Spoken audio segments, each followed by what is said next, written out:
macam bahan dia tu putih, tapi sebenarnya tu dia tu tempat simpan baju kotor. Oh, yang dia putih dia boleh lipat gulungan, dia gulung kalau buka bup satu, tapi dia tempat baju kotor. Tapi dia bahan dia macam sobok lah. So fikir benda tu boleh pakai lah. Saya pasang, saya modify juga flash tu. Dia pasang tu dia boleh lah. Dia boleh reduce cahaya jugalah, soft lah. Tapi klien saya bila tengok saya pakai barang tu, memang cuak lah klien saya. Dipanggil kawan saya tu keluar. So fresh. So fresh. So fresh, so fresh. Assalamualaikum, salam sejahtera kepada rakan-rakan kreatif di luar sana. Kita bertemu lagi dalam segmen Kongsi Talk Show. So segmen yang kali ni, minggu ni punya segmen ni, kita bersama dengan seseorang yang namanya tidak asing lagi. Mungkin ada yang ramai yang kenal dan mungkin masih ada yang belum mengenali, ataupun mungkin ada yang ramai mengenali sekadar nama tapi tak pernah melihat raut wajahnya. Jadi untuk korang semua, untuk pengetahuan, Kongsi Talk Show ni kita buat adalah salah satu platform untuk kita nak share knowledge kepada newcomers dan juga orang kata apa, orang-orang lama pun boleh dengar juga kan. Maybe apa yang kita tahu orang lain tak tahu, dan apa yang mungkin orang lain tahu kita tak tahu. So kalau korang ada sebarang soalan, cadangan apa semua, boleh je komen dekat YouTube channel kami, dan kita cuba untuk membaca setiap satunya. Dan kalau ada orang kata apa, cadangan tu terbuka lah dari segi topik, dari segi siapa yang kita nak panggil untuk menjadi guest speaker. So korang boleh je komen dekat channel YouTube kami tu. Kita cubalah untuk merealisasikan segala apa yang dimintalah oleh crowd. So untuk hari ni kita tak nak buang masa lagi, kita bersama dengan Faizal Orto. Faizal Orto di sini. Thank you, Syai. Terima kasih banyak Faizal dapat kata apa, memenuhi jemputan kami untuk segmen kali ni. Kita nak dengar sedikit lah kata apa, introduction dari Faizal sendiri. Mungkin macam saya beritahu tadi lah, mungkin ada yang kenal, ada yang belum kenal, ada yang kenal dari segi nama tapi tak pernah tengok raut wajah. So guys, inilah dia Faizal Orto. So, kita dengar introduction sikit daripada Faizal sendiri. Pada kawan-kawan di luar sana, saya lah Faizal Orto. Saya sendiri saat ini sebagai full-time photographer, ya, lebih tepatnya cakap full-time lah, sebab kalau saya ada tulis profesional photographer, dia mungkin ada kawan-kawan yang salah anggapan lah. Memang, tapi sebenarnya profesional photographer itu adalah, pada pandangan saya, adalah seorang fotografer full-time lah. Saya jadikan fotografer itu sebagai suatu profesi. Saya nak cerita sedikit pasal latar belakang saya, ya. On paper, saya ni tak ada background sebagai di bidang fotografi sekalipun. On paper saya seorang engineer, saya IR di bidang industrial engineering. Terus perjalanan ini dia agak sedikit panjang bagaimana sampai saya menjadi seorang fotografer, karena awal-awalnya saya memang, mungkin semua kawan-kawan di luar sana pun sama dengan saya, menjadikan fotografi ini awalnya sebagai hobi. Ya, bukan menjadi suatu profesi, ya, menjadi suatu hobi. Jadi suatu ketika saya lulus saya punya engineering di tahun 2000. Saat itu kan saya tak memiliki idea sebagai fotografi ini sebagai suatu kerjaya. Saya lebih meminati bidang IT seperti itu kan.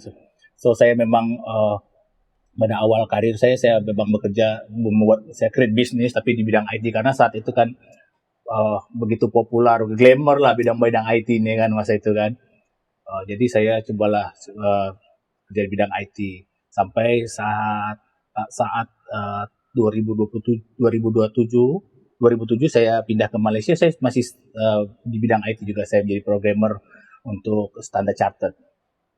Sampai saat itu saya bekerja. Tapi ada cerita, saya flashback lagi sebelum saya bekerja di Malaysia ini, ada cerita. Suatu ketika saya pernah ambil freelance project ya, freelance project itu untuk suatu hospital di Indonesia, di Jakarta.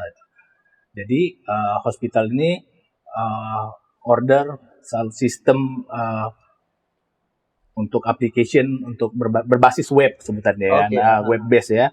Jadi saat itu kan memang lagi peralihan dari sistem desktop ke web base kan. Jadi saya ambil lah job itu. Jadi saya ambil job itu, saya buat seperti biasalah kita kalau kita buat application ini kita akan create, kita buat analis, lepas itu kita buat tester. Dalam pembuatan proses itu kira-kira ambil masa dalam 30 hari. Dalam masa pembuatan itu saya terlibat dengan salah satu tim fotografer. Tim fotografer itu dia membuat gambar facility di rumah sakit ya, hospital, semua diambil gambar karena dia akan dimasukkan ke sistem tuh. Oke, jadi pas hari pertama saya datang untuk melakukan data analis, saya berjumpa lah tim fotografer tuh. Tapi tim fotografer tuh tak banyak lah, dalam 3 orang ya. Jadi dia ambil gambar dengan siap. Saya karena saya meminati fotografi, saya lihat oh macam mana dia orang buat kerja. Dia orang ada satu fotografer, ada satu lighting, ada satu asisten, dan dia orang shoot part by part. Oke, yang menarik. Nah, itu saya balik ya, saya kerjakan saya punya pekerjaan. Setelah saya bekerja 30 hari datang, saya sudah selesai, sudah delivered. Zaman dulu tuh kalau sekitar tahun 2000 tuh, kalau tak seperti sekarang ini, kalau especially di Indonesia ya. Di Indonesia itu kalau kita selesai deliver kerja itu dia belum bank transfer. Kita datang jumpa bagian finance, cashier, kita bawa surat, itu kan kita deliver, itu tanda tangan dan orang bagi bayaran. Saya berjumpa lagi dengan fotografer itu. Ya, saya berjumpa lagi. Saya bawa saya punya tagihan, kalau dalam bahasa Indonesia invoice, dia bawa invoice. Habis itu saya lirik tuh, saya tengok-tengok macam itu kan, berapa dia punya nilai gitu kan. Kalau dalam ringgit Malaysia ini agak-agak itu tahun 2001 tuh saya punya kerja itu dalam 10.000 saja. 10.000 saja. Bagi saya dulu 10.000 itu banyak, banyak. Tapi untuk kerja yang ambil masa dalam 1 bulan itu dia cukup lah untuk saya, cukup sebab nominal dia besar. Masa itu kan uang belum ada inflasi, belum ada apa kan. Tapi masa saya tengok fotografer punya tagihan 30.000. Lagi tinggi. So, saya macam berpikir keras. Dia kerja tak sampai 2 hari. Saya kerja 30 hari. Sebelum 30 hari itu kita ada presentation lah, apa semua. Tapi macam ini jam kita boleh dapat kan, macam tu kan, masa itu kan. So, saya berpikir keras. Saya berpikir apa yang membuatkan servis fotografi ini harga dia boleh jadi tinggi seperti itu. Saya coba research macam mana dia menentukan rate atau apa. Jadi saya balik dari hospital, setelah dapat bayar itu kita balik dalam kereta tuh, driving tuh saya berpikir, dalam hati saya, tak boleh jadi nih macam ni kan, tak boleh jadi nih saya pikir nih. So saya dapat inspirasi lah, benda ini macam ada potensi. Dia ada potensi bisnis, maknanya servis ini dia tak ada rate pasti. Dia bergantung kepada siapa, experience dia, branding dia, macam so dia tak ada macam kita untuk hospital harga dia macam ni, dia tak ada rate pasti. Sebab macam kalau saya untuk bidang IT, mungkin programmer di luar sana banyak gitu kan. Jadi kita bisa bersaing, kompetitif, price pun kompetitif kan. Maybe programmer juga ada latar belakang dan pengalaman yang berlain-lain, tapi harga saya rasa lebih kurang aja sebab dia bergantung pada demand juga ya. Tapi saat itu saya betul-betul berpikir keras. Sampai sekarang saya ingat lagi fotografer itu saya ingat. Sebab saya terus berpikir suatu saat saya mau ambil peluang ini. Karena saya nampak peluang ini ada di sini. Dan kebetulan memang kita hobi kan, dulu kita punya, semua orang bilang, semua orang cakap kan kalau kerjaan yang paling menarik itu adalah kerjaan yang kita suka gitu kan. So saya pikir bila lagi, tapi tak semudah itu ya. Saya juga tahu macam mana mau memulainya kan, nggak. Sampai akhirnya saya 2007 saya pindah ke Malaysia karena saya berkahwin dengan orang Malaysia ya. Istri saya seorang warga negara Malaysia. Iya, orang Pineng. Iya, dia tahu orang Pineng. Nah, tapi kelahiran Perlis, tapi orang Pineng membesar di Pineng ya. Sekarang orang utara lah, orang utara. Tuh, saya waktu itu kita tahun 2005 kita duduk Jakarta. Biasa 2007 istri saya nak melahirkan, kita balik ke Malaysia lah. So bila Malaysia istri saya melahirkan, biasalah perempuan ni kan kalau nak lahir nak dekat emak lah, nak dekat keluarga macam tu kan. So okey lah, saya mengalah lah. So saya tinggalkan bisnes saya di sana. Saya untuk di Malaysia saya tak boleh duduk diam sebab saya ada komitmen dengan keluarga. So saya bekerja lah, saya ada offer, saya kerja untuk Standard Chartered untuk buat business development untuk dia punya sistem remittance. Okay. So kerja maybe tak sampai 2 tahun macam tu lah. 1 tahun. Lepas tu projek selesai, dia orang offer sama ada saya nak masuk ke Malaysia, Standard Chartered Malaysia, ataupun saya ambil VSS. So saya tengoklah kalau VSS saya berapa macam tu kan. Saya tahu istilah VSS ni pun bila sudah di Malaysia. Kalau di Indonesia dia sebut pensiun dini. Okay. Sampai VSS saya lihat ada dia bagi wang pampasan ya, wang tak tahu apa istilahnya tu ya. Kalau VSS tu dia bagi wang ya, dia kira. So saya ingat macam jumlahnya cukup lumayan. So bila saya dapat uang itulah saya putuskan, okey lah, saya tak nak kerja lagi. Walaupun saya setelah selesai kerja itu ada je offer sebab kita ada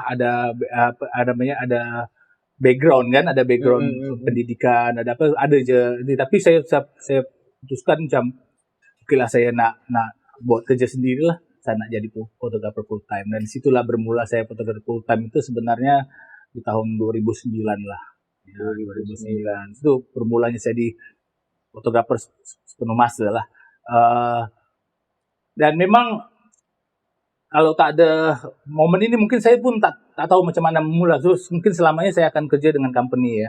So dikarenakan ini VSS ni dia jadi momentum. Saya tak nak ini, tapi itu tak mudah juga sebab saya harus meyakinkan keluarga. Kan itu enggak mudah. Mungkin ini semua dialami dengan kawan-kawan yang di posisi seperti saya, dia dilema kan, antara sama ada kita nak bekerja sendiri ataupun kita menjadikan fotografi ini sebagai kerja ya. Of course lah, terutama adalah orang tua saya. Bila saya nak cakap dengan orang tua saya menjadi fotografer, my parents cakap, what?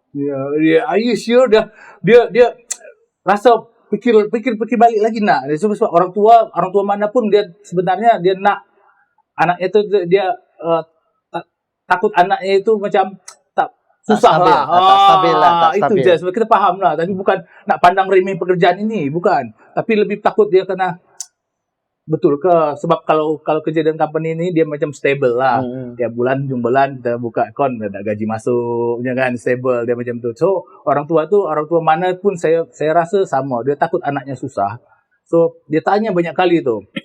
Dan saya pun faham perasaan orang tua juga sebab dia sekolahkan kita tinggi-tinggi lama, dia habiskan banyak investkan di pendidikan. Lepas tu tiba-tiba nak jadi fotografer yang tak ada hubungan dengan pekerjaan saya itu, dengan background pendidikan saya. So dia rasa macam takkanlah dia macam tu. Betul. Tapi saya rasa macam saya explain lah pelan-pelan, don't worry lah, kita cuba dulu. Saya cakap, saya explain dengan orang tua kita tak payah lawan lah, kita cuba dulu. Kalau memang tak menjadi, saya kerja balik. Kita yakinkan saja macam itu sampai orang tua kita rasa kita macam anak kita boleh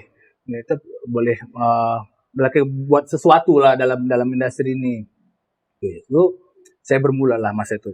Saya bermula bekerja fotografi. Tapi di Malaysia ni saya baru datang, itu bukan mudah. Saya tak kenal siapa-siapa kan ya. Network tak ada. Macam mana nak cari job ni macam tu kan. So yang apa yang saya buat ni, saya cobalah cari kecil-kecilan dulu lah. Bahasa Indonesia itu kecil-kecilan tu.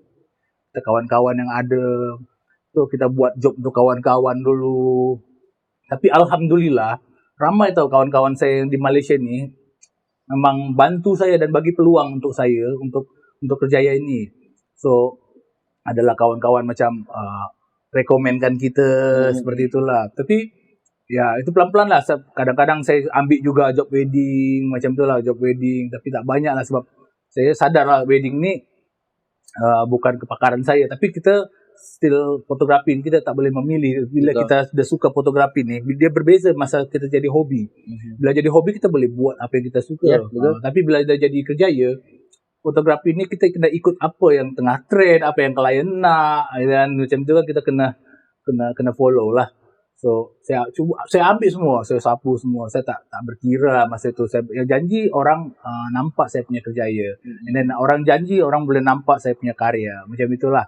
So pelan-pelan benda tu datang sendirilah. Rezeki tu alhamdulillah ada sendiri, ada kawan, ada creative agency bagi peluang untuk komersial fotografi. Macam tu saya ambil peluang itu, saya manfaatkan tu. Tapi banyak juga cabarannya ya. Cabarannya tu lagi di mula-mula ni, sebab kita mula tu di bawah 2010 ya. Boleh dikatakan tu yang pertama yang saya cakap tu kawan tak ramai lagi. So benda ni bila kita masuk ke komersial fotografi tu, saya banyak benda tak ada. Dia punya equipment tak cukup, apa tak cukup. Itu memang sangat struggle sebab nak pinjam pun pinjam mana susah tau masa tu. Even kalau kita cari ND filter je ya, zaman dulu tu dia tak macam zaman sekarang. Kita boleh cari buka Shopee lah, buka Lazada, TikTok pun ada kan. Dulu tu kalau nak cari, kalau kita nak, kita ada job minggu depan. Kalau kita nak import pun dari eBay tu pun BH Photo, ambil masa lama masa tu. So memang dia struggle. Bila kita pinjam kawan-kawan tu ND ni, saya tak faham ya masa tu. Susah tau. Kawan nak bagi pun macam dia bukan kedekut. Maybe saya faham dia benda ni sayang dan susah. So dia tak semudah itu nak bagi dia kita. Jadi kita kena pusing macam mana lah cara dia. Dia itu salah satu cabaran di masa itulah. Mungkin cabaran di masa sekarang dengan ini berbeza lah ya. Cabarannya lain. Tapi itu apa yang saya rasakan lah. Terus kamera juga dulu tak seperti kamera sekarang. Kamera sekarang sudah canggih-canggih. Sudah banyak memberikan kemudahan. Kamera dulu boleh dikatakan kita era-era di DSLR, di era-era awal kemunculan DSLR ini dia tak berapa canggih lah. Sebab saya fotografi, saya start hobi dari zaman foto, dari zaman film, film tu. Dan saya ada di era transisi ke digital. So memang itu pun salah satu cabaran karena kita mau tak mau kita akan belajar macam mana nak proses foto masa itu kan ya, proses foto processing itu kena ikut. Saya terpaksa belajar Photoshop, Lightroom seperti itu kan. Itu salah satu cabaran sebab kita dulu buat dekat darkroom buat darkroom. Tapi itu pun walaupun itu cabaran untuk saya, tapi sebenarnya itu pun memberikan kemudahan juga. Ada pros dan cons lah di zaman film. Film itu sebenarnya costnya lebih tinggi. Ya, dibanding video tuh digital tuh lebih mudah. Tapi kalau kita bandingkan lagi dengan sekarang, kamera-kamera pada awal kemunculan itu dia sederhana lah. Kamera digital itu sederhana. Terus dia tak memiliki kemampuan seperti contoh lah ya ISO ya. ISO dulu kalau kamera DSLR tuh tak seperti sekarang ini boleh. Sekarang 64.000 tuh macam ISO 100 je lah sekarang. Kalau dulu tuh kalau kita pakai 800 sudah bersepah noise tuh. So kita memang macam kena pikir macam mana lighting apa semua. Terus dia jadi sangat struggling. Saya dapat klien komersial pertama saya masa itu adalah tabung haji. Tabung haji dulu dia ada produk makanan apa semuanya. Jadi kita nak buat packaging itu saya buat lah. So saya buat kerja ni under agency masa itu. Saya pun sebab dah lama sangat saya pun tak simpan gambar-gambar itu. Jadi itu kenangan lah. So saya cerita masa itu saya datang ke agency. Ada kawan ini bagi peluang tau. Dia macam bagi peluang, Faizal, saya nampak saya suka punya gambar-gambar. You nak ambil buat job ni? Saya bilang nak. Saya cakap, job apa ya? Kita jawab nak dulu bro. Itu susah tuh nantilah. Kita boleh fikir nanti. Kita nak buat packaging. Okay, saya tak pernah sebelumnya buat packaging macam tu. Tapi saya yakin benda ni boleh. Boleh. Okay. So saya ambil job itu. Datanglah. So packaging itu bila saya tengok produk itu adalah bumbu-bumbu makanan lah. Bumbu makanan. So kita terpaksa ambil gambar makanan masa itu saya shoot dekat TTDI. Dan dia hire food stylist ya. Jadi semua itu artificial. Jadi dia buat artificial, dia makanan semua artificial. So ikan dia mentah tapi dia buat artificial. Saya agak nervous sebab food stylist itu bukanlah food stylist biasa-biasa. Dia sangat berpengalaman karena dia food stylist Malaysia tapi dia banyak pengalaman luar negara lah. So memang dia buat memang best. Dia orang pilih food stylist, hire food stylist itu memang best. Susah ya nervous sebab kita biasa-biasa aja masa itu kan. Bila datang, saya ni tak cukup masa tu, tak cukup apa ya namanya ya, tak cukup equipment lagi tu masa tu. Tapi saya berani je. Zaman dulu saya tak ada lagi lampu-lampu studio tu tak ada lagi. So saya macam pakai flash lah. Flash tu guna trigger masa tu kan. Trigger pun zaman dulu kalau kawan-kawan ingat kita masih jenis yang PT04 kaktus masa tu kan. Dulu Pocket Wizard tu mahal gila, dia memang kayangan lah. Sampai sekarang pun mahal lagi. Betul. Pocket Wizard, kan pernah dengar Pocket Wizard. Tapi siapa yang pakai tu macam ini. Iya. Satu mahal, satu lagi susah nak dapat sebab saya waktu itu ni satu lagi struggle, saya pakai Sony. Sony ni sangat tak popular waktu itu. Masa itu memang tak popular. Kalau pergi kedai pun mau nampak Sony tak ada barang. Nah, mau nampak Sony memang tak ada barang. So memang limited. Nak cari aksesoris tu memang limited. Nak cari lens third party lagi susah. Memang kalau nak pinjam pun lagi susah. Sebab kawan-kawan yang kita kenal semua guna brand Canon, Nikon masa tu. Tapi saya so must go on. Dia macam kita angkat dia. So dari mula pakai Canon Sony lah. Sony. Dia ceritanya sebab kenapa saya pakai Sony ya. Sebab saya dulu zaman film saya guna Minolta. Asal dia guna Minolta. Bila Sony take over Minolta, saya macam malas lah nak jual barang, nak beli lens baru sebab dia compatible lens dia dengan Sony. Cerita dia macam tu. Awal-awal saya memang sudah pakai guna Minolta. Jadi Minolta ni kalau balik flashback lagi, saya kenapa pakai Minolta sebab dia adalah kamera pertama yang ada AF masa itu. Minolta sudah ada autofocus motor.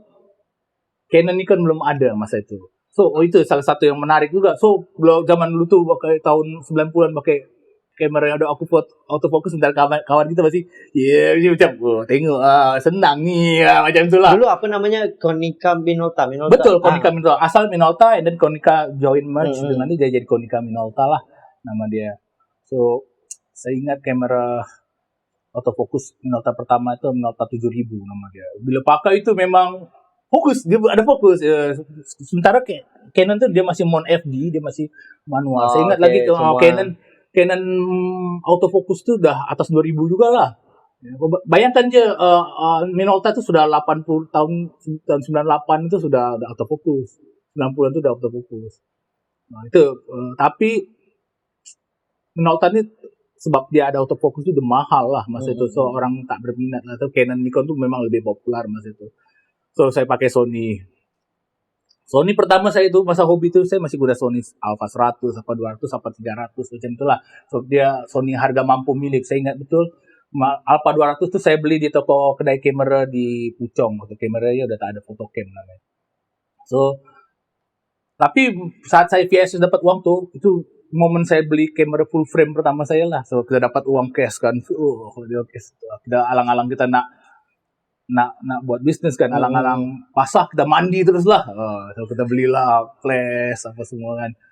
Alpha 900 itu besar Alpha 900 tuh masa itu cukup mahal juga lah. Harga dia dalam 9.000 lebih juga masa itu kan. Uang masa itu 9.000 tuh saya pikir pun saya 12 kali juga beli tak beli tapi saya alhamdulillah dapat sokongan dari istri juga kan. Istri pun kebetulan memang minat fotografi juga sebab saya bertemu istri pun karena fotografi juga. Yes. So dia cakap istri saya pakai Canon masa itu. So beli je lah dia. So, lebih baik menyesal membeli daripada menyesal tak membeli. Betul juga ya. So saya belilah itu pakai kamera pertama saya full frame sebab kita nak serius kan. Aku kembali ke job pertama komersial saya tu. Bila saya ke shoot itu kan barang-barang tak cukup. Yang paling teruk itu kan saya tak cukup softbox waktu itu. Sebab zaman dulu tak ada dedicated softbox tau untuk flash itu. Ya kan? Betul tak? Ingat tak? Kalau sekarang kita udah ada mount untuk softbox apa. Dulu tuh paling guna payung tuh, umbrella aja dekat flash tu kan. Tak cukup bro. Saya pikir macam mana ni. Bila kita buat lighting on the spot tu, kita kan boleh tahu kita nak feel lighting dekat mana. Kurang lighting ni. Flash ada macam mana. So saya waktu tu terjumpa lah tempat macam bahan dia tu putih, tapi sebenarnya tu dia tu tempat simpan baju kotor. Oh, yang dia putih dia boleh lipat gulungan. Dia gulung kalau buka bup, satu, tapi dia tempat baju kotor. Tapi dia bahan dia macam sobok lah. So fikir benda tu boleh pakai lah. Saya pasang, saya modify dengan flash tu. Dia pasang tu dia boleh lah. Dia boleh reduce cahaya jugalah, soft lah. Tapi klien saya bila tengok saya pakai barang tu, memang cuak lah klien saya. Dia panggil kawan saya tu keluar. Bro, kau biar betul kau bro, kau panggil fotografer macam ni. Dia bilang, dia cakap tu. Saya pun terus jadi nervous. Saya dengar dia cakap dekat luar tu. Dia sedih cakap di sini. Member saya tu dengan klien tu cakap dulu lah. Kau biar betul bro, panggil fotografer, tengok barang-barang dia. Aku risau lah bro. Dia cakap, faham, saya pun faham. Bila tinggal flashback tu, saya pun macam geli lah. Malu jugalah sebenarnya. Karena memang very DIY lah masa tu. Saya tak cukup barang lah. Masa tu saya sendiri, datang sendiri kan. Barang-barang tak ada kawan tu. Masa tu saya lihat lensa makro pun tak ada. Masa tu saya guna lens biasa je lah. So, dia tanya, kawan saya ni memang sporting lah. Dia cakap lah, bro, don't worry bro. Janji hasil mantap. Dia kata, saya agak teruja sikit lah macam, ada keyakinan diri lah. So, saya buat. Faizal, saya ada satu soalan. Mungkin ramai yang nak tahu jugalah kan. Kalau Faizal boleh share dengan kita semua. Apakah assignment pertama Faizal pernah buat? Ini kira yang sudah saya full time ke atau memang masih masa hobi? Kita ambil full time lah. Ya, full time assignment pertama saya ini memang kalau yang betul-betul assignment saya itu adalah saya kena ambil ada pergi, saya masa itu assignment saya ada saya untuk event fotografer lah. Okay. Waktu itu saya dibawa untuk pergi, fotografer saya dapat tugasan untuk pergi ke London masa itu. Saya dibawa ke London untuk Europe Halal Forum. Dia ada event dekat sana. Saya dapat tugasan untuk cover event dekat sana. Lepas tu saya kena ambil gambar profil orang-orang yang datang sana, speaker sana. Itu ada tugasan pertama saya waktu itu. Itu memang mencabar juga sebab kita akan berjumpa orang dengan lain-lain negara masa itu. Negara ada from Turki, Italy, Jerman, and then Russia. Itu semua di dalam industri halal tu saya akan cover benda itu semua. Lepas tu saya akan kena buat profil diorang, and then sebab diorang nak perlukan profil diorang sebab nak buat buku. Itu adalah assignment pertama saya. Saya pergi bawa ke London tu dalam 2 minggu lah saya di sana. Itu adalah assignment pertama saya. Dan itu cukup membantu saya untuk kedepannya menjadikan benda ni sebagai suatu pengalaman lah untuk saya. Okay, actually viewers dah dengar dari introduction tu Faizal dia terus pergi ke experience dia, which is bagus lah kan. Dia terus prolongkan dia punya percakapan tu supaya kita dapat dengar dengan cara menyeluruh. Dan kita baru ajukan first soalan tadi, maknanya first assignment dia. Ni soalan kedua. Wow. Benda yang paling best sepanjang dalam kerjaya. Saya ada sebenarnya saya tak boleh cakap best karena yang saya lakukan ni semua best sebenarnya. Saya sangat menyukai, saya mencintai semua ni. Tapi kalau tanya paling best itu adalah yang paling best ya. Sebenarnya paling best tu bagi saya ni bila saya lihat senyum klien, itu adalah momen paling best. Bila kita deliver, dia senyum, dia cakap thank you Faizal, awesome. Itu paling best lah bagi saya. So saya tak boleh kategori paling best sebab bila saya nampak itu adalah best sebab kita punya level atas kerjaya kita, macam mana kita puaskan klien kita lah. Itu yang paling best. Tapi saya ada momen-momen best yang menurut saya kebanggaan sebagai saya seorang Indonesia ya.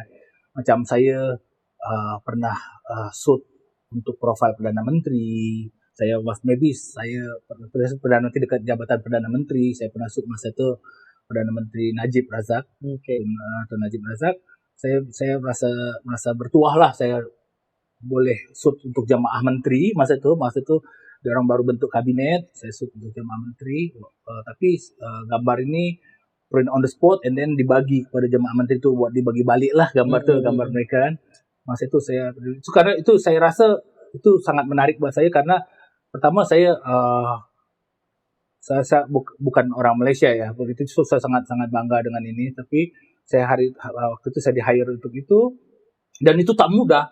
Dan saya baru tahu yang sebenarnya foreigner ini tak semudah itu masuk dalam jabatan Perdana Menteri itu. Betul.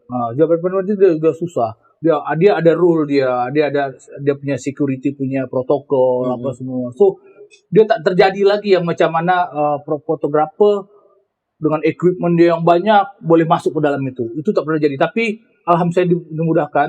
Ada salah satu menteri yang percaya dengan saya, dia bawa saya masuk.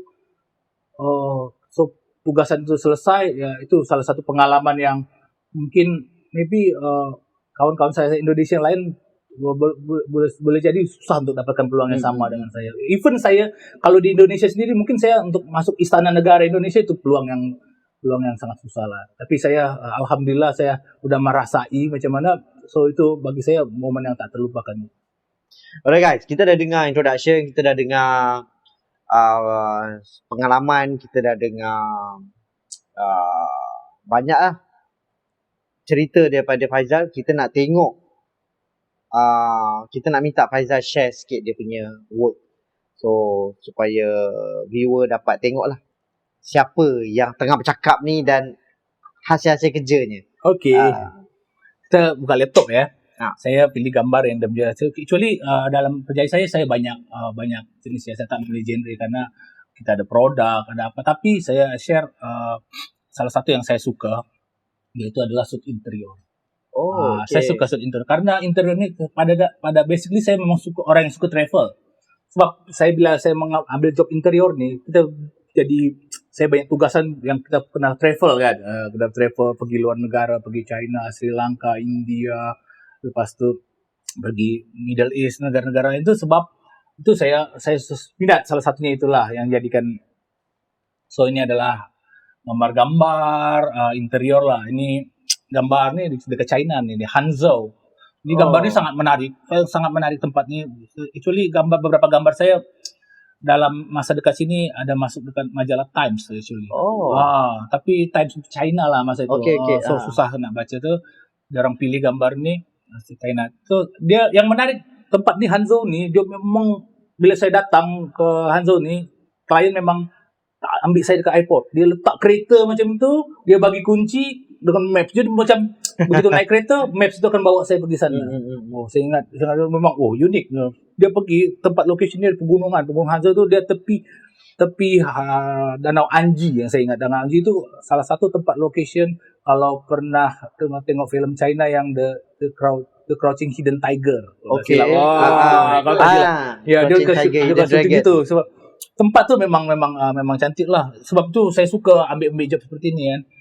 Karena jalan ini pun sama, nampak kan di background tu dia masih ada Anji punya location, punya tasik lah. Memang saya tanya macam mana boleh buat owner.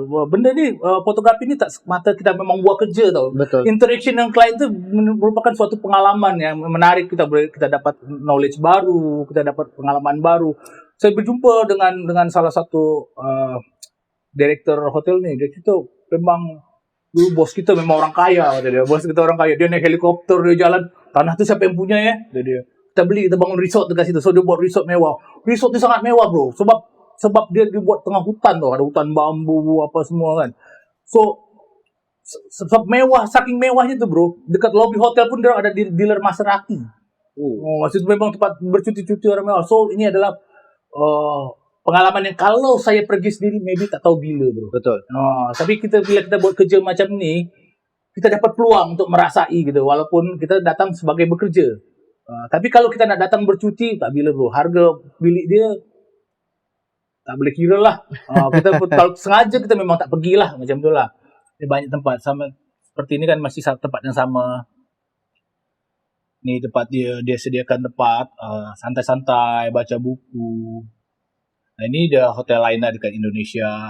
Ini Indonesia pun saya banyak buat juga dekat Indonesia karena memang asal saya di sana. So saya ambil job jugalah. So dia macam peluang saya pergi buat kerja dan saya balik kampung lah.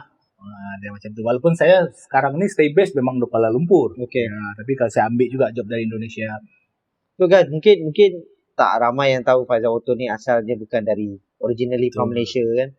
So dia kita boleh gelar dia sebagai seorang perantau. Betul. Tapi untuk saya personally seorang perantau yang berjaya lah. Alhamdulillah. Alhamdulillah. Sebenarnya dia berjaya, dia masih jauh. Tapi setakat ini saya alhamdulillah lah dengan apa yang ada Tuhan bagi sekarang ini, saya sangat sangat bersyukur lah. Okay, ini masih still Alila nih sama China, ini dah hotel lain.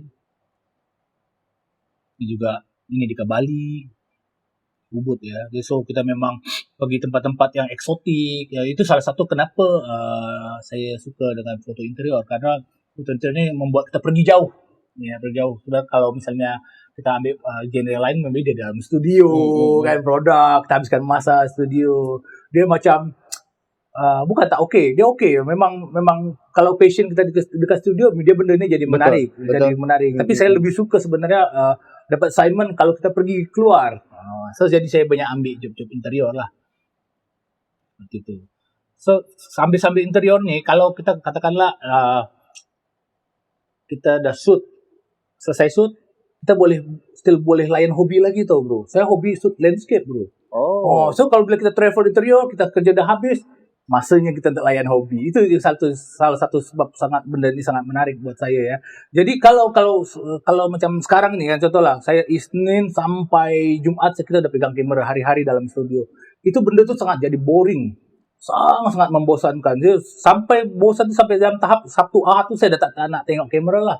Kalau kawan ada ajak kan, maybe saya datang jumpa kawan tapi saya tak nak pegang kamera. Dia ada sampai dalam tahap macam tu sebab kita dah sangat dalam sangat situasi sangat bosan lah. Sampai kadang-kadang tidur pun kita macam tekan shutter tau, macam ya, sebab kita terlalu immune. Satu sampai Jumaat, Isnin sampai Jumaat tu. Jadi benda-benda ni boleh refresh balik tu. So dulu saya berfikir yang macam saya cakap dalam awal-awal tu, kalau benda yang kita suka, hobi jadi pekerjaan tu jadi sangat menyenangkan. Sebenarnya bila sekarang ni saya ada di posisi seperti ini, benda itu tak betul menurut saya.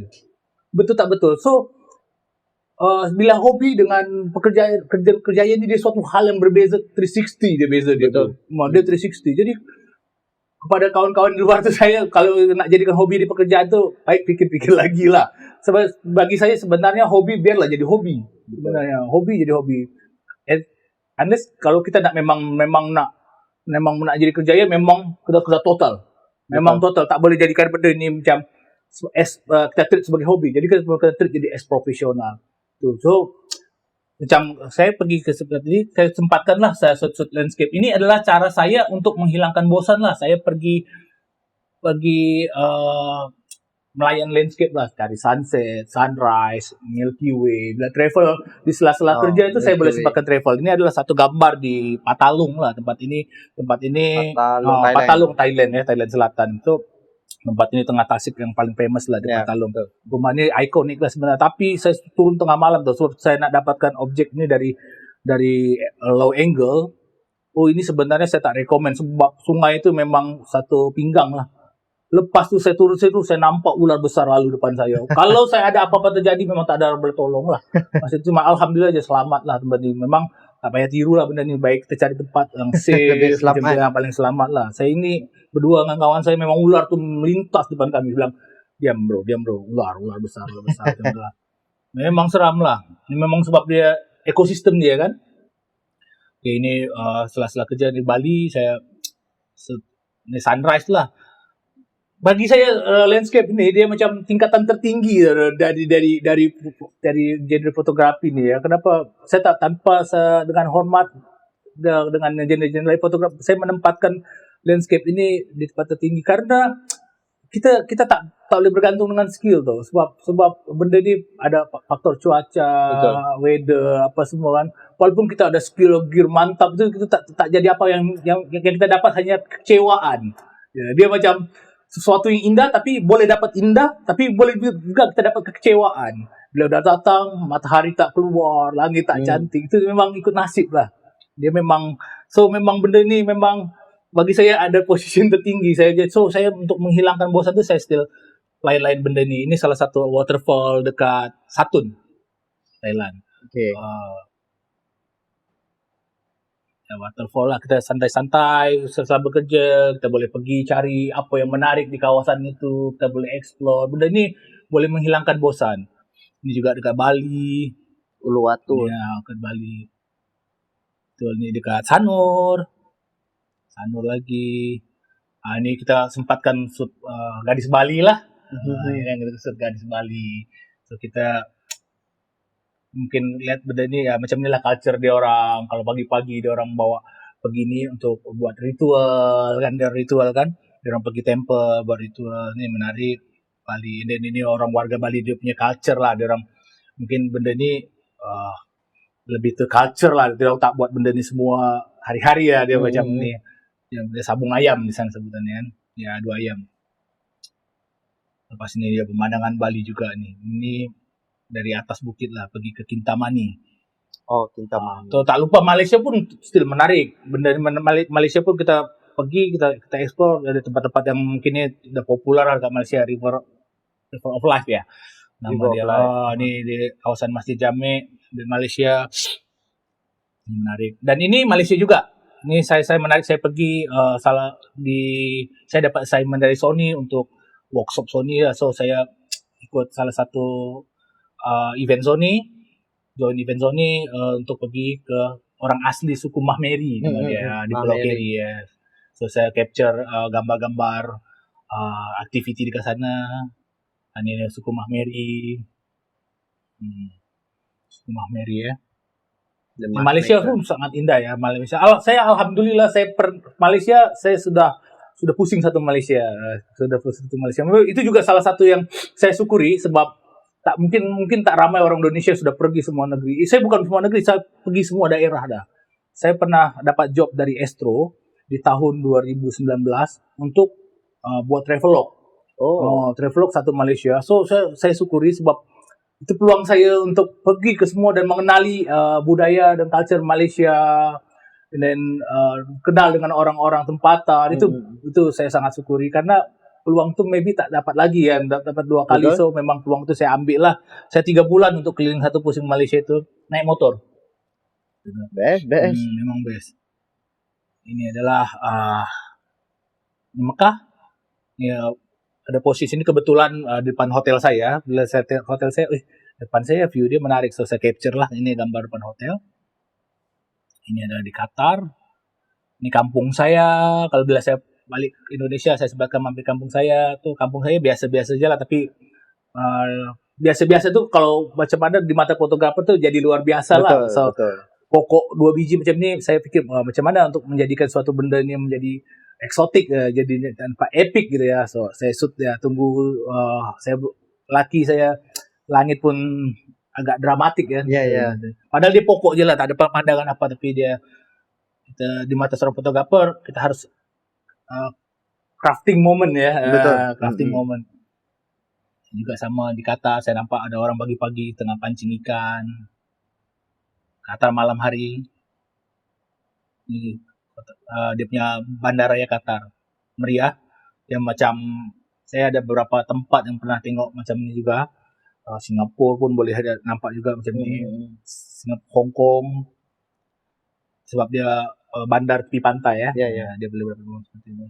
Dan ini Cameron Island.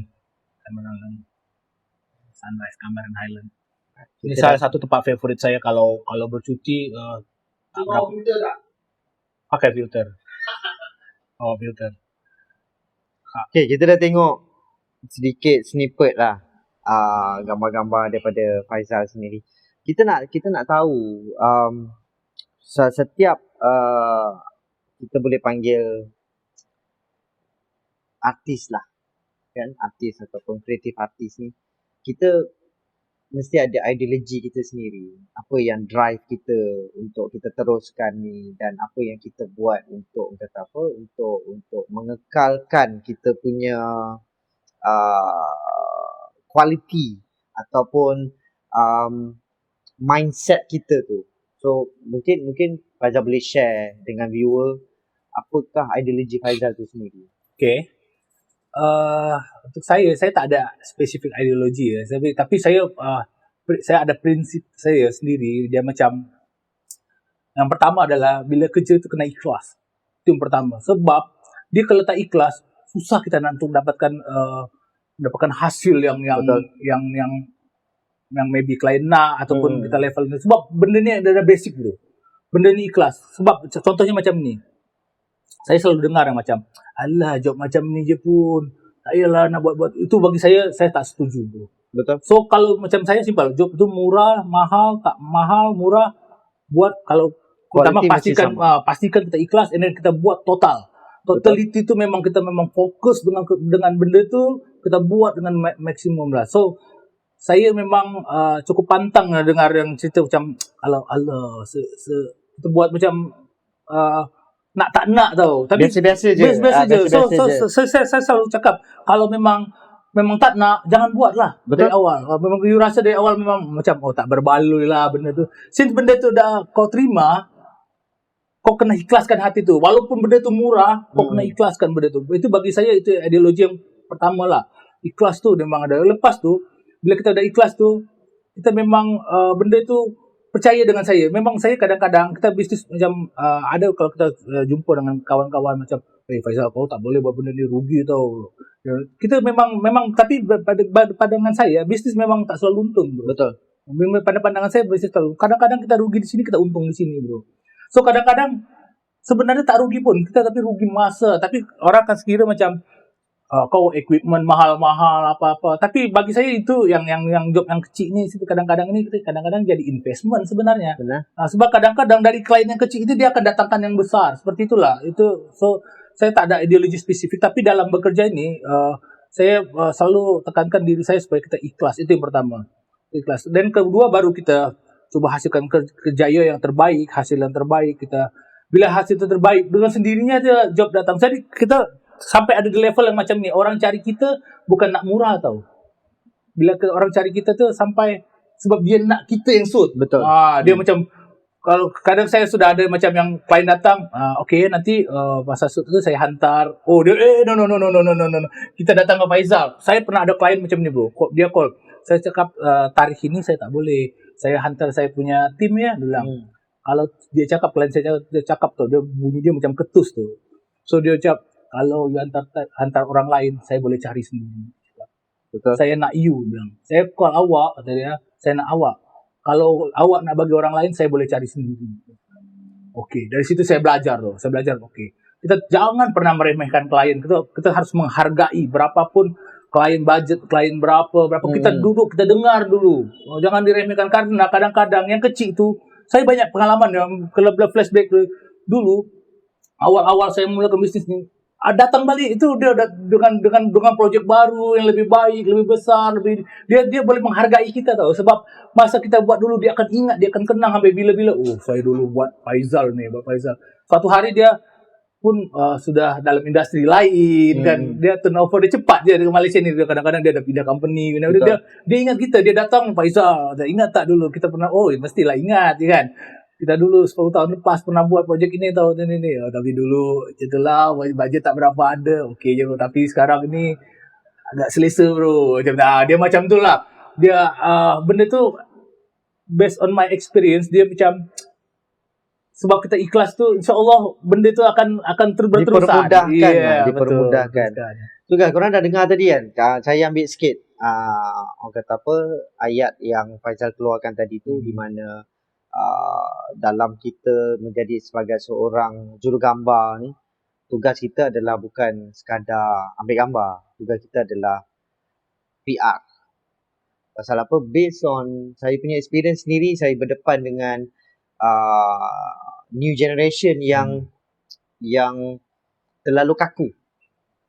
Kita bawa dia pergi shoot tapi dia kaku. Dia tak boleh nak berinteraksi dengan klien ataupun guest yang berada dalam kawasan sekitar tu. Even dengan kita sendiri pun dia akan tanya benda yang dia nak sahaja.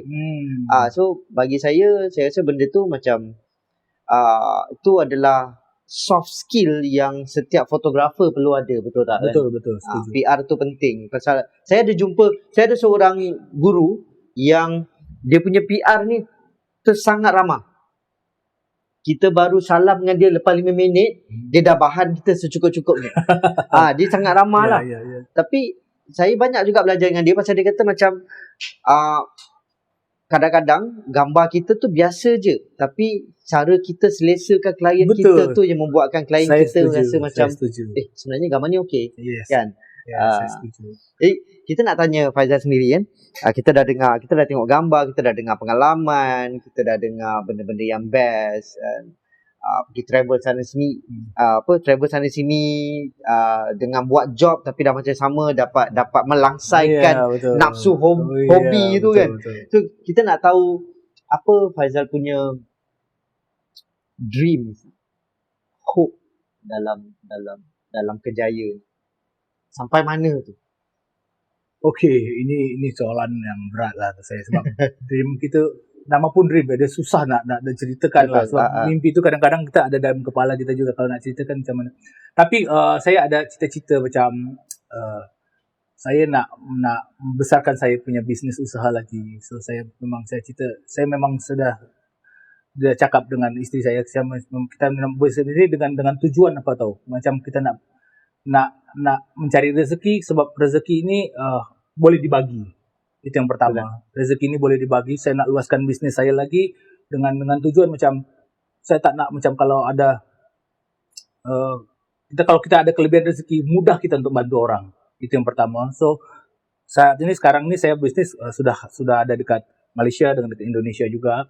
So kita benda ini jadi peluang pekerjaan untuk kawan-kawan lain yang untuk ingin merasai dan menceburi dalam industri ini, kita memberikan peluang. So benda ini boleh dikongsi bersama, dan kalau benda ini makin besar saya boleh lebih luas lagi berkongsi dengan kawan-kawan. So menjadikan industri ini macam hidup dan lebih menarik lah. Yang of course kita macam kalau dulu saya memulakan bisnis ini kawan apa pun tak ada bro. Tapi sekarang kita bila ada tim, ada kawan, ada apa semua, kita menjadi jadi macam apa ya sebutannya, kita macam kalau dalam bahasa Indonesia jadi mitra. Jadi mitra dia ada sebutan macam kawan lah, kawan seprofesi. Kita circle semakin besar. Circle semakin besar. Of course dia tu. Tapi alhamdulillah sekarang ini pun saya pun memang ucapkan terima kasih banyak dengan pada kawan-kawan saya yang di Malaysia. Mereka banyak membantu saya dengan support, dengan bantuan macam-macam lah. Dan saya pun ingin membalas kebaikan-kebaikan itu semua, menjadikan benda ini menjadikan suatu tradisi yang baik lah. So untuk kita saling support especially kepada fotografer baru, apa semua kita coba bagi peluang juga untuk diorang, bagi kita sharing seperti saya datang hari ini pun saya sangat suka karena semoga apa yang kita bincangkan ini juga memberikan banyak impact lah. InsyaAllah. Okey, sebelum kita pergi ke soalan yang terakhir ini kita bagi sedikit masa sikit pasal bagi saya sendiri kan, untuk menjadi sebagai seorang fotografer ataupun videografer, dia adalah satu achievement juga kepada seseorang tu bila dia dah di-endorse oleh sesuatu brand. Okay. So kita nak tengok tadi saya ada perasan Faizal ada buka video. So kita nak tengok. So maybe tak ramai orang yang tahu. Kan? So boleh tunjuk video tu. Pasal ini dia achievement. Kita berada dalam industri yang dalam kadar yang masa yang lama. Lepas tu kita di-endorse pula oleh brand. Betul. Saat ini saya merupakan Sony Alpha Guru untuk Sony Malaysia. Saya di-endorse sebagai orang sebut Sony Alpha Guru ya. Okay. Jadi dia ada Alpha Team, dia merupakan kita dipilih dan dipilih dari Sony untuk masuk dalam tim ini, and then kita di-endorse lah untuk branding, untuk marketing. Dan alhamdulillah saya pun tunjuk video ini ada video rasmi dari Sony untuk saya. Ini ada tajuk dia My Favorite Lens lah. Sony ada tanya apa favorite lens saya. So dalam video ini saya cerita inilah salah satu lens favorit saya. Maybe Sony nak share salah satu lens favorit saya lah. Tapi ini memang Hannes sejujurnya memang inilah lens favorit saya. Sebab lens ini adalah lens ultra wide, dan karena saya memang suka travel, memang lens ini sangat berguna untuk saya. Dan bagus juga untuk landscape. Betul, landscape. boleh diabadikan dan dinikmati bersama. Lokasi ini Lalu adalah di Putrajaya nih. berekspresi. Ini salah satu aktiviti bagaimana saya adalah kebutuhan saya. melakukan Untuk mendapatkan hasil fotografi hobi yang saya baik, sebagai seorang lokasi, waktu fotografer cuaca, di sela-sela memainkan pekerjaan peran saya. Dan ini memang shoot ini memang natural ya. Saya tak ada skrip apa, tapi memang saya ajak kawan saya seorang, Nizar Faiz, thank you Nizar, untuk follow saya. Activity you can dia lah saya buat itu macam itu lah. Itu menggunakan Sony Lens FE1635 2.8 G Master. Apa yang saya perlukan adalah lensa yang memiliki sudut lebar Ini kita dan buat luas, pagi-pagi detail dan ketajaman yang tinggi dari ujung ke ujung gambar. Pagi-pagi di lokasi adalah Pullman Putrajaya. Ya, ex Pullman ya, sekarang Pullman dah tak ada dan tutup. Kemampuan zoom lens juga akan sangat membantu saya untuk mendapatkan komposisi dan subjek dengan cara yang lebih kreatif. Mampu mengcover keperluan saya tanpa perlu mengganti lensa. Untuk menunjang aktiviti outdoor yang penuh cabaran, sangat diperlukan peralatan yang memiliki fleksibilitas dan Dan saya cerita sedikit lah apa yang jadi kelebihan lensa ini. Kenapa saya suka dengan lens ini? Saya banyak lens tuh di mana-mana banyak, tapi saya kenapa saya pilih lens ini? Saya cerita sedikit dalam video ini. Ini salah satu video resmi Sony juga ya. Saya ada satu lens lagi, dan ini lens mengenai dia behind the scene pekerjaan saya sehari-hari lah. Saya banyak juga shoot dalam studio. Ini video ini menampilkan aktiviti saya sebagai seorang fotografer, tapi dengan genre berbeda lah. Kalau macam tadi kan shoot landscape, yang ini adalah shoot apabila saya portrait. harus memilih, pilihan utama saya adalah lensa So dalam Sony cerita ini dia tanya kalau untuk shoot portrait G Master. gunakan lens apa. Saya memilih menggunakan lens 85mm G Master. Lensa ini memiliki makna tersendiri untuk saya. Saya sangat menyukai lensa ini. Kualitas gambar yang tajam, autofokus yang akurat, juga hasil bokeh yang fantastik membuat saya percaya diri dalam melakukan pekerjaan saya sebagai seorang fotografer. Lensa ini sangat sesuai digunakan hampir di semua jenis keperluan fotografi. Tetapi, apa yang saya rasa paling mantap adalah lensa ini begitu sempurna digunakan untuk shoot portrait maupun Pemilihan lensa yang tepat itu satu lagi, dia memang memudahkan kita kerja, bro. Betul? Ya, betul. Sebab pada kawan-kawan luar sana pilih lens yang membuat kita lebih selesa. So semua fotografer mesti ada lensa favorite dia. Tapi lensa favorit saya untuk kerja portrait ini memang lensa inilah. memang lensa kegemaran saya. Dan satu lagi ada lensa compact. Ini adalah lensa compact favorit saya juga. Play.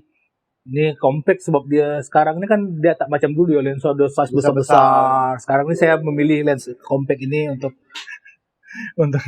low battery guys. Cukup lagi. Nah ini lens compact lah untuk travel. Dia size dia compact, ringan, sesuai lah. Body ini untuk masuk satu bag je dia masuk. Tapi lens ini dia lensa 20mm lah. Oh, tak ada. Lensa ini harga dia affordable lah, dalam 3,000 je. Lensa ini saya pilih lensa 20mm ni. So Sony buat video ni untuk saya sharing kenapa kelebihan lensa ini gitu kan. Dia 20mm 1.8. So, memang dia lens compact.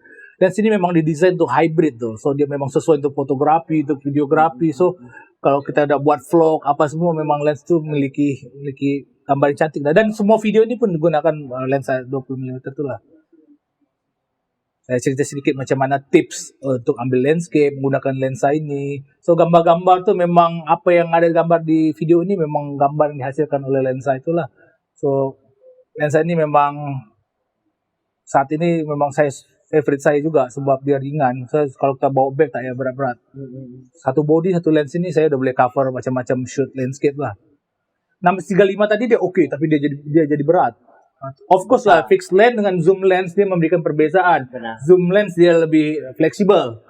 Tapi compact di situasi berbeda, dia memang memberikan kemudahan. Travel, senang, ringan. Betul. Dan kita boleh orang kata apa? Seperti halimunan. Iya, tak barang tu nampak, compact. tak mencuri perhatian gitu. Sebab ada saya pernah baca salah satu tulisan ya, kalau nak tengok mana fotografer di kumpulan orang turis tu, kita ramai orang turis ya, wisatawan turis tu, nak tengok mana yang fotografer sebenarnya.